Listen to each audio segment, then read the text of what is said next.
Hi everyone and welcome to Climate Crisis, Reducing the Impact of Disasters and Building Resilience. My name is Zoe and I'm one of the Schools College Liaison Assistants here at the University of Chester. And today I am joined by Dr. Servel Miller, who will be running today's Geobites presentation. Do you want to say hello for us there? Hello and welcome. Perfect, thank you very much. And also, I'm also joined by Stacey, who will be moderating any questions as they come in. Would you like to say hello, Stacey? Hello, everyone. Perfect, thank you very much. Okay, so before I hand over to Servel for the presentation today, I just want to let you know that you can ask questions during this presentation. So if you just want to use the chat function on the screen, if you'd like to do so anonymously, please feel free to click that you wish to be anonymous, and then your questions will pop up without your name, and that's absolutely fine. And also, if there is a question that comes up that you like, then please tick that you like. If you just press the thumbs up for us, then we know that it's a question that a lot of people would like to be asked, and we'll get to those first, just in case we get a flurry of questions and don't have time to answer them all. We'll go to those ones first, okay? So at the end of the session, Stacey will collate any of the questions that have come through, and she'll ask Servel these right at the end of the presentation. So if you've got any more questions about how to do our work, just pop them in the chat and we can reply to you privately as well. That's absolutely fine. But for now, enjoy, and I think we're ready to start. So I will hand over to you, Servel. Thank you very much, Zoe, and welcome to everyone to the talk, which will focus on the climate crisis and how that links to disasters. So I'm Servel Miller. I'm the program leader for the Natural Hazard Management course, as well as the master's program in flood risk management, modeling and engineering. So as man-induced climate changes increase, so do disasters. According to the Global Assessment Report and Disaster Risk Reduction, and this was in 2019, there's one climate crisis disaster happening every single week. One of the most significant ways in which the climate crisis is manifesting itself is through more frequent, intense, and severe hurricanes, typhoons, floods, storm surges, forest fire, droughts, tornadoes, and landslides. And for example, the wildfires, which some of you might be familiar with in Australia and USA in 2019 and part of 2020, the wildfires in California in October 2019, hurricanes such as Eta and Dorian, one of the most powerful hurricane ever to be recorded in the Atlantic that devastated the Bahamas in 2019, flash floods in Afghanistan, recent floods. Some of you may have experienced some of the impact of the floods in the UK. It was the same in 2019, 2020, Storm Sarah as an example. And then there was Typhoon Idal that affected a number of African countries. One of the worst ever typhoon in that region, where over 1,000 people lost their lives. And numerous other typhoons in Japan, in China, heat waves in 2019, quite significant in Japan as well as India. And these are just a few examples of how the climate crisis or disasters which are directly linked to climate changes is having quite significant negative impact. And that impact is not just in the developing world, it's right across America in terms of the financial impact. And you can see in terms of the different types of climate related event, flood, storms, hurricane, cyclone, fires, it's distributed right through the world. The economic impact is quite significant. I said, whether that's in Asia, whether that's in America, for example, as a result of the California fire or the Hurricane Dorian, it's quite spatially, it's widely dispersed. How does climate change impact or contribute to disaster? Hotter weather leads to more fuel, dry grass, trees in places like California, in Australia, and therefore if you're getting more fuel, then there's more likely for that to be ignited for that fire to spread, to be much longer lasting and impact a much larger area. The same for rising sea level. You're going to get heavier downpours, which mean you're going to have a higher risk of flood during storms. It means coastal defenses are not as effective because the sea level is much higher. So therefore, when you put that storm surge on top of rising sea, then coastal areas become much more vulnerable. The same in terms of hurricane, if they're becoming much more powerful. We saw in 2005 as well as last year, where normally you'd have storm events, 26 names per year. In 2005, those names were exceeded. The season seems to be starting earlier. It's lasting much longer. So whereas historically, the hurricane season would begin in June, end in October, now it's starting as early as April in some instances and lasting until the end of January. Normally, once the winter season sets in, the colder water gets into the Atlantic, into the Caribbean, you don't tend to get hurricane. Now you're getting much warmer sea surface temperature lasting way into December as well as January, and therefore you're getting many more hurricane than you traditionally would. Again, even if we're not getting much more frequent, intense event, we're becoming much more vulnerable. Vulnerable because of the irregular pattern of rainfall, the frequency, meaning the ground is saturated for a longer period of time, which means if it's saturated, there's less infiltration, therefore we get more surface water runoff, and by extension, we get more floods. Mentioned before, in terms of sea level rise in coastal area, means that coastal defenses, the effectiveness is reduced, therefore coastal areas are becoming much more susceptible. Rapid changes in sea sea temperature, seawater temperature, means you're getting, for example, coral bleaching. What does that do? It means the corals start dying because they're not keeping up or growing as fast. You get much more sediment impacting on the coral. If the corals, which are natural, like protecting the coastline, are not producing as much sand, therefore that coastline becomes much more prone to storm surge impacts. So it's becoming much more vulnerable. So yes, we're getting much more intense, frequent climatic event, but we're also becoming much more vulnerable, and therefore we're much more risk. Now, some may say, for example, it's not a case of we're getting more climatic events or hydrological events. It's simply because the reporting is much more effective, and there may be some truth in that. But if we ask the same question, for example, about geophysical events, so if you look at the graph, the green line at the bottom, that's your geophysical event. There's always going to be fluctuation in the terms of the number of those events, and that has remained relatively stable. But if you look, for example, at your meteorological as well as hydrological and climate events, there has been a significant increase. The trend is for more of these events since 1980 compared to present. So there's evidence we are actually getting more of these events compared to other natural occurring phenomena. So climate change is making things worse. We have geophysical events, we have hydrological events, climate change, whether that's through more frequent, intense events or the creation of more vulnerable areas, individual infrastructure contributes to the risk increasing. And the cost is usually loss of life. Especially in the developing world.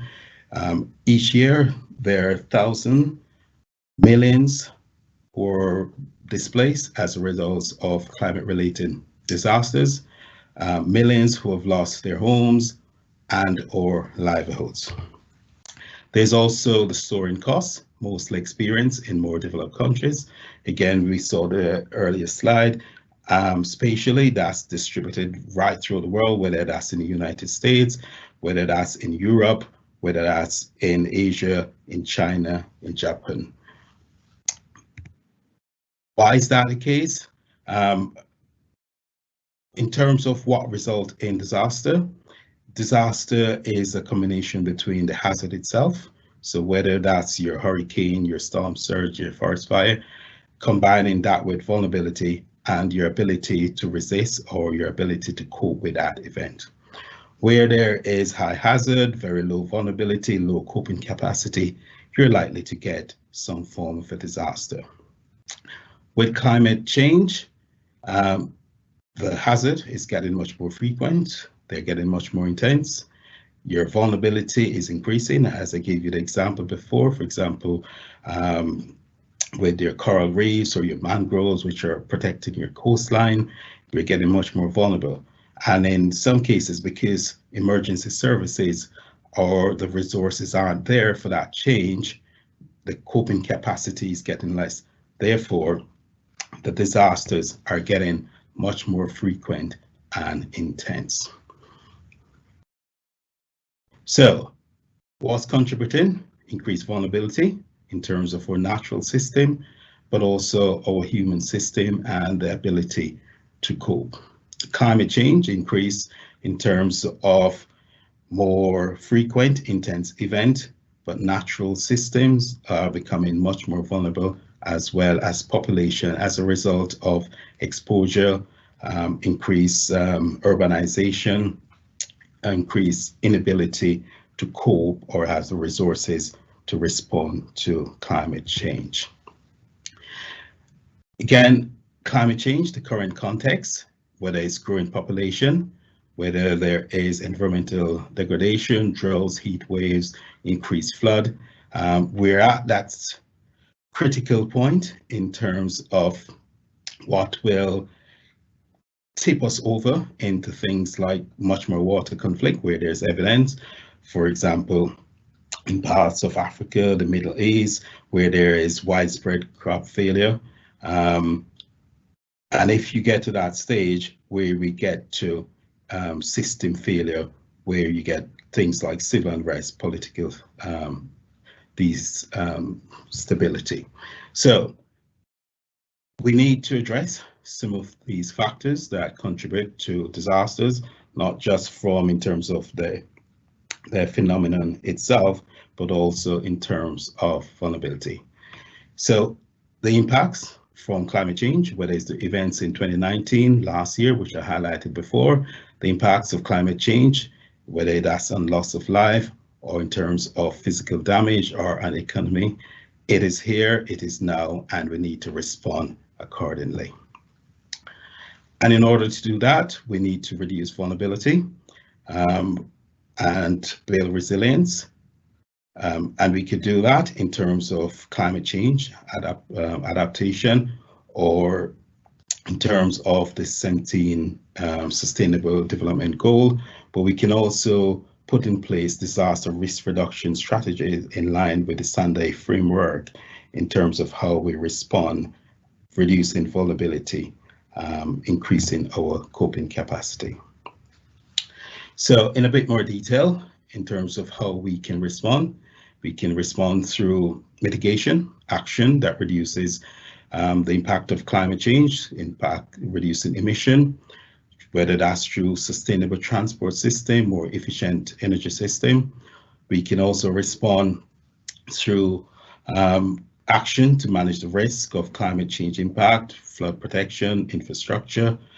I mentioned before the Sustainable Development Goal, and there's overlap. We tend to think of them quite separately, but there are a number of these strategies which do overlap, whether that's water conservation, education, local food, putting policy, planning policies in place, reducing the impact that climate change is having both on human as well as natural system, about more efficient buildings, having more blue-green infrastructure, improving our biodiversity.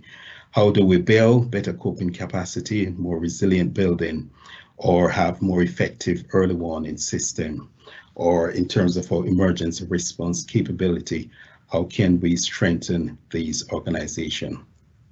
So building resilience is critical in the way we respond to the impact of climate change and its contribution to disasters. So responding to climate crisis will require radical changes to how we live, but sustained change demands action which are locally appropriate and guided by an understanding of the benefit of taking action, but also the consequences of not taking action. We need to remember that the climate crisis is a water crisis. The climate crisis is a disease crisis.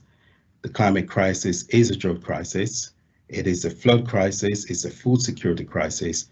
It's generally a humanitarian crisis.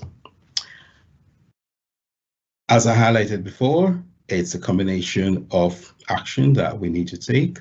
There's no single initiative in isolation that can solve the climate crisis. We must work as individuals as well as collectively to be that agent of change. So as we meet and chat today, and hopefully you'll join in the discussion, we all need to play a part in bringing this climate emergency and climate crisis to an end, because our survival is at stake. We need to prevent the chances of getting to that tipping point and adopt actions which address the impacts of climate change. So your questions, do put them in the chat. I'm more than happy to answer those questions, and I'll hand over back to Chloe in a minute. So thank you very much, and I look forward to your questions and a bit of discussion on climate change, climate crisis, and how it contributes to disasters. So thank you very much. Thank you very much for that. That was great. Thank you.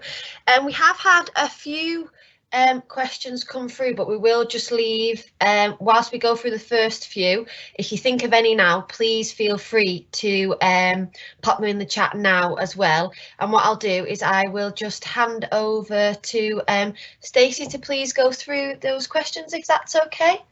Yeah, that's fine. So the first question that we've had through is, are climate disasters man-made or natural? Well, they are a combination. They're natural because it's a natural phenomenon. So whether it's your hurricane, that's natural. The disasters themselves, it's not natural. It's usually man-made. Man-made because sometimes we choose to live in areas that are highly exposed to these events. It's human-made because the pollution which goes in the atmosphere, that's down to us. It's man-made because of the sort of building that we live in. So whilst the natural phenomenon plays a role, it's a combination. The disaster certainly is not natural, it's man-made. Okay, thank you. We've had a couple of questions come in prior to the event as well. One of them being, are there any regions, countries or specific areas that are more prone to disasters due to climate change than others? Generally speaking, and again highlighted earlier on, vulnerability is a key part in terms of where we get disaster, and unfortunately it is in the developing world where we tend to get more disasters as well as loss of lives. So for example, in the Caribbean, they're highly exposed, whether that's because of the coastline. Sea level rise are more likely to affect these smaller countries, so therefore they tend to be much more prone to disasters. Again, because vulnerability is a key part of that, so parts of Asia, parts of Central America, Caribbean, some African countries, vulnerability is extremely high, coping capacity is low, and therefore we tend to get more disasters in those regions. That doesn't say developed countries. The example in China, Japan, because of the frequency, some of those events make them also highly prone to disasters. That's great. We've had some more questions come through now. Another question is, does one of the actions need to be to stop building on floodplains to reduce the hazard? Yes and no. Floodplains are floodplains, as I normally say. They're there to accommodate water from fluvial channels. So yes, we need to start building on floodplains because flooding will occur. That's quite natural. We know they're precious in terms of housing, creating enough houses, for example, here in the UK. So there are challenges there. So if you're going to build, floodplain should be the last place you should build on. If you've got to, then you need to think about how can you, for example, make building much more resilient. How could you attenuate that water? Can you store that water elsewhere? So I can't say we shouldn't be building. It should be a last resort. That's great, thank you. We've got some more questions coming in. Next question is, to what extent do you feel actions proposed by the largest polluting nations, such as China proposing net zero by 2060, are fast enough to keep climate change under control? My personal opinion, they're not fast enough. Whether you get countries like China, I always said, we tend to get into that debate that China needs to do it first, or they're not doing enough, and that's certainly true.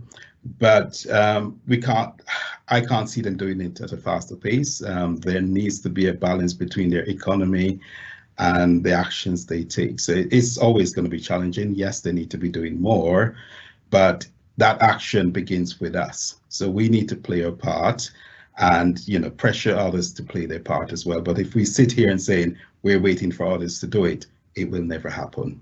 So it starts with us. So let's play our part and encourage others to do the same. That's great, thank you. Next question that's come in is, how will the UK be affected by climate change with natural disasters? I think we're seeing the effect already. When I started teaching on the NHM program, I usually say to the student, have you ever experienced a flood? And probably one hand would go. Now, if I say to the class, have you experienced a flood before? Almost everyone will put their hand up. So we are already being affected by the impact of climate change. Surface water flooding is an example. In Chester, that's not, you normally would not see, for those who are in Chester here, flooding occur. Now it becoming much over the last 10 years, probably 3, maybe 4 significant events. So they're becoming much more frequent. We are already being affected by the impact of climate change. We're getting much more reactivation, for example, of slopes, of landslides occurring. For those on the rural, might have seen where they had to rescue a couple of people from landslides out in Thurston. So you're getting, reactivation of some of these ancient slope instability, much more coastal erosion. So we are already feeling the impact of climate change. We're getting years of extreme droughts as well, heat waves. So yes. That's great. The next question, would you say global population increase has had an impact on climate change? Yes, because there's always going to be demand for much more energy, much more food, etc. So yes, it is without any doubt having an impact on climate change. That's great. Next one is, how does climate change affect people's health? In terms of health, again, we go back to things, for example, food insecurity. It takes out resources that we would normally use, and I can put the example of Caribbean states, which I'm quite familiar with, in that because you use much more money to respond to the impact of climate change, there's less for education, but also less for health. So indirectly, it does impact on health. Quality of air as well, impact on your health. But if you take floods in the UK as an example, when it do occur, for years, months after, the stress of that flood has quite long-term impact on health. Okay, thank you. Another question we have, on an individual level, it seems like a lot of the advice we are given, such as reducing meat consumption, etc., isn't enough. What else can we do to reduce the impacts of climate change? As I said, the action begins with us. Simple things like how we use energy, and I can say I'm quite guilty in terms of turning my heating, well, it's on at the moment. So taking individual actions like that, the way we travel and the way we choose to travel does make a significant difference. But it's this small individual action that we need to take. That's in our hand, which we can do from our day to day. That's quite easy to do. Okay, thanks very much for that. Quite a different one that's come through. Are there any careers that directly reduce the impacts of climate change? Oh, that's a tough one. Yeah. I don't know how to answer that one. Careers. I'll have to have a think about that one. Because I'm certain whatever job you're in, it is, I don't know if it has to do anything with your career. It's about your lifestyle. I think it's what it's mostly comes down to. That's a good point. Let's go on to the next one. Thank you for that. How influential has El Nino, La Nina been in the recent wildfires occurring in Australia and California? It's always going to play a role. That's part of the natural variation. That's not going to change. And I started with that graph showing that you're always going to get these natural phenomenon, La Nina playing an effect. So yes, it did play a role. But what's on top of that, so again, I use the example of your hurricane, you have your normal wave, but if you're going to have much lower pressure system, then the sea is going to rise high. It's the same. You've got your baseline, and on top of that, you're getting the impact of additional fuel, then it's going to make them bigger. So yes, it's playing a role, but climate change on top of that just makes it much more significant. That's great. And I think we've got one more question. More technology is being released constantly to help climate change. However, the prices are extremely high. Do you think this is isolating, unfair to poorer areas and populations? Yes, it's always going to be. The technology tends to help developing countries much quicker. It's much more affordable for us. And hence, yes, it does play a role. But over a period of time, we do hope that price will go down. And, sometimes it is our duty to help those who probably will need that help sometimes.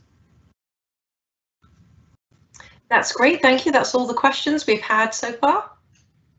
Brilliant. No problem.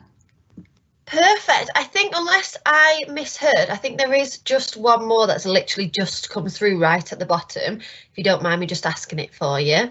Yeah. It says, are there any laws or acts in place to protect the UK economy, environment and such from the effects of climate change and its consequences? It's literally just come through now. I won't say there are laws general for climate change, but things like flooding, there are loads of regulations and plans. Somebody asked about building and floodplain and their policies, their regulations about, for example, you only build, it's called sequential test, planning statement 25, which dictate the manner in which you can build in high risk area. So there are laws and regulations for different things, air quality, etc. Climate change overall, I'll have to go look into that one. That's great. Thank you very much. And thank you so much for all of your questions today. There was really, really good questions and a lot of them. So I do hope we got through them all for you. And also thank you very much, Servel, for your great presentation. We do actually have a little message here for you that says thank you, a really interesting and useful session. So I just wanted to share that one with you as well there. So yeah, we hope that you found today's session useful, and we also look forward to your attendance at any of our other events. There will be a link being popped on to the chat in a moment that just gives sends you straight to the outreach homepage where you'll be able to look at all other events that we are involved in. And also a bit before the question, just make sure you do check those links that Stacey put in the chat for you, because there's some more information on the course itself and also a few links that will just help you with extra added information from the presentation today as well too. All right then, so like I said, if you do have any more questions or you want any help with anything else, please do take a look at our outreach page on the University of Chester website, because you'll find loads of different resources and information about our next events on there. So thank you very much for joining us today. Again, thank you, Servel, and thank you, Stacey, for your help today as well. and we hopefully will see you at another one of our events very soon. Thank you very much. Bye.